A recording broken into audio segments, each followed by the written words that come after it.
મારા વાલા પ્રિયો, ઈસુ ખ્રિસ્તના નામમાં હું તમને પ્રેમાળ શુભેચ્છાઓ પાઠવું છું। આજે 2 ઓક્ટોબર છે અને તે એક ખાસ દિવસ છે। શું ખાસ છે? ભારતીય લોકો જાણે છે આજે ગાંધીજીનો જન્મદિવસ છે અને તેથી જાહેર રજા પણ છે। ઈસુ છોડાવે છે સેવકાઈ માટે પણ તે એક મહત્વપૂર્ણ દિવસ છે। આજના રોજ એટલે કે 2 ઓક્ટોબર વર્ષ 1978ના રોજ આ સેવા એક નાના પ્રાર્થના જૂથ તરીકે શરૂ કરવામાં આવી હતી। આ તે દિવસ છે જ્યારે અમે 30થી 40 લોકો ઘરની બહાર બેસીને ઈસુ છોડાવે છે સેવકાઈ તરીકે પ્રાર્થના કરવાનું શરૂ કર્યું હતું। પરમેશ્વરે કૃપા કરીને આજે અમને 47 વર્ષ પૂર્ણ કરવા સક્ષમ બનાવ્યા છે। વર્ષ 1974માં પ્રભુએ મારી સાથે રૂબરૂ વાત કરી અને મને સેવા માટે બોલાવ્યો હતો। મેં પોતાને સમર્પિત કર્યું। મેં મારી જાતને સેવા માટે સમર્પિત કરી અને 51 વર્ષ થઈ ગયા છે। ઈસુ છોડાવે છે સેવકાઈને શરૂ થયાને લગભગ 47 વર્ષથી પણ વધારે થઈ ગયા છે। હું પાછલા દિવસોને પાછળ વળીને જોઉં છું।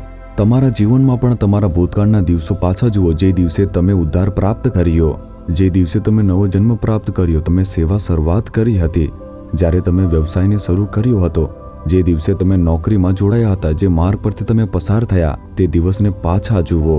તમે શું કહી શકો છો? આજે મને જે વચન યાદ છે તે આ છે, 2 સમુએલ 7મો અધ્યાય તેની 18મી કલમ। હે પ્રભુ યહોવા, હું કોણ તથા મારું કુટુંબ કોણ કે આટલે સુધી તમે મને લાવ્યા છો? તમે મને આટલા વર્ષો સુધી દોરીને લાવ્યા છો। હે પરમેશ્વર, હું કોણ છું? તે મારી ભક્તિ નથી, ન્યાયપણા નથી અથવા તો પવિત્રતા નથી। હું જાણું છું કે હું અયોગ્ય છું પ્રભુ। મારી અયોગ્યતા કેવળ મને અને પરમેશ્વરને જ ખબર છે। પરંતુ પ્રભુ મને આટલા દૂર કેવી રીતે લઈ આવ્યા છે તે તેમની કૃપા છે, તેમની દયા છે। હું કોણ છું અને મારું ઘર તે શું છે? હું વારંવાર તે વિચારું છું। જે જગ્યાએ મારો જન્મ થયો નાલુમાવાડી એક નાનું ગામ છે। હું એક ભક્તિભાવવાળા પરિવારમાં જન્મ્યો હતો અને ઘણા દેવતાઓની ભક્તિ પણ કરતો હતો। મને ઈસુ પ્રત્યે નફરત હતી, પણ ઈસુ મારી શોધમાં આવ્યા, મને સાજો કર્યો અને મારી મૃત્યુ સંඥા તે બદલી નાખી। તેમણે મને પોતાને પ્રગટ કર્યો, ઉદ્ધાર કર્યો, અભિષેક કર્યો, પોતાનો સેવક બનાવ્યો। આજે આટલા બધા લોકો માટે આશીર્વાદ તરીકે ઉપયોગ કરવાનું કારણ શું છે?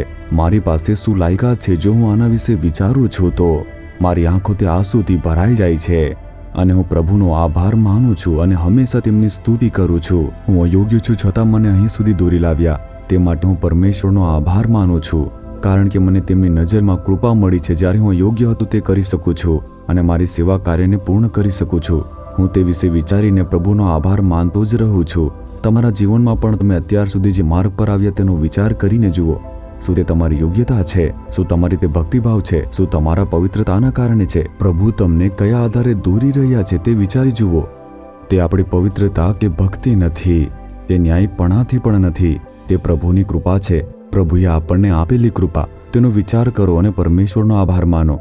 તેથી તમારું જે ભવિષ્ય છે તે આશીર્વાદિત બનશે, પરંતુ તે તો મારી કુશળતા, ન્યાયીપણા, પ્રામાણિકતા અને પવિત્રતાના કારણે છે। જો તમે આવી રીતે ગર્વથી કહી રહ્યા હશો તો તમારે પરમેશ્વરની કૃપા ગુમાવવી પડી શકે છે। તેથી હું પરમેશ્વરની કૃપાને હંમેશા યાદ કરું છું અને પરમેશ્વરની કૃપા માટે તેમનો આભાર માનતો જ રહું છું। હું તેમની સ્તુતિ કરું છું, આભાર માનું છું। તમે પણ આ સેવા માટે આભાર માનીને પ્રાર્થના કરી શકો છો। તમારે તમારા અને તમારા પરિવાર ઉપર જે રહેલી કૃપા છે તે વિશે વિચારવું જોઈએ, પ્રભુની સ્તુતિ કરવી જોઈએ। હે પ્રભુ, તમે મને આટલું બધું શિક્ષણ આપ્યું છે પ્રભુ, તમે મને આ કાર્ય આપ્યું છે, તમે મને એક સારી સેવા આપી છે પ્રભુ, હું કોણ છું? આવી રીતે પોતાની જાતને નમ્ર બનાવો અને પરમેશ્વરની સ્તુતિ આરાધના કરતા રહો। પરમેશ્વર, આ બધી તમારી જ કૃપા છે, એવી રીતે તમે કહો, ત્યારે પરમેશ્વરનું હૃદય આનંદિત થશે। તમે સતત તેમની કૃપા મેળવતા રહેશો, તેમના આશીર્વાદ તમારી પાછળ આવશે।